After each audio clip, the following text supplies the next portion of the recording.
প্রভুকে অসংখ্য অসংখ্য ধন্যবাদ জানাই, সকলকে জানাই জয় যিশু। আজকে পাঠ করছি লোকলিখিত সুসমাচার তার 8 অধ্যায় 43 থেকে 48 পদ। হালেলুয়া।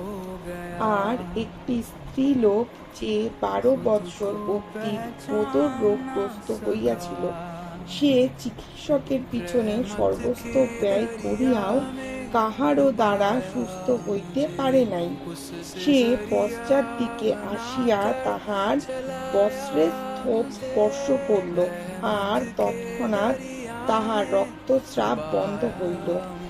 তখন যীশু কহিলেন, কে আমাকে স্পর্শ করিল?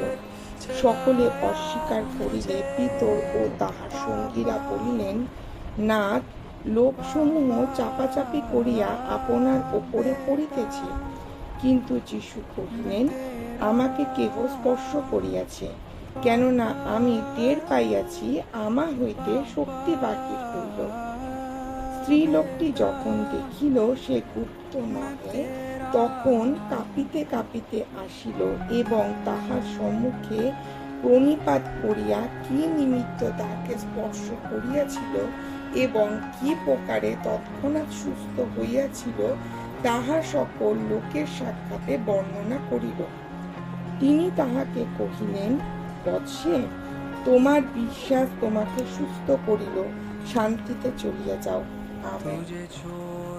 আমাদের প্রত্যেকের বিশ্বাস যেন প্রভুর প্রতি ঠিক এই 12 বৎসরের রোগের মতনই হয়।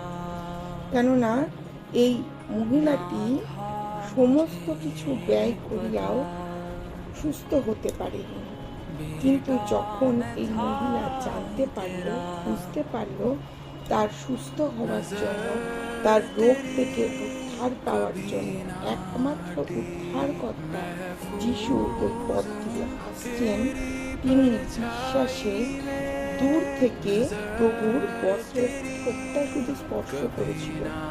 তার বিশ্বাসেই কিন্তু তার সুস্থ হয়েছিল।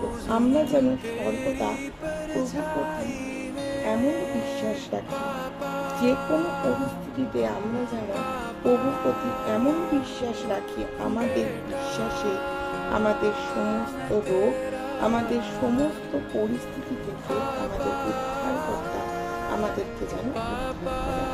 সকলকে জানাই জয়।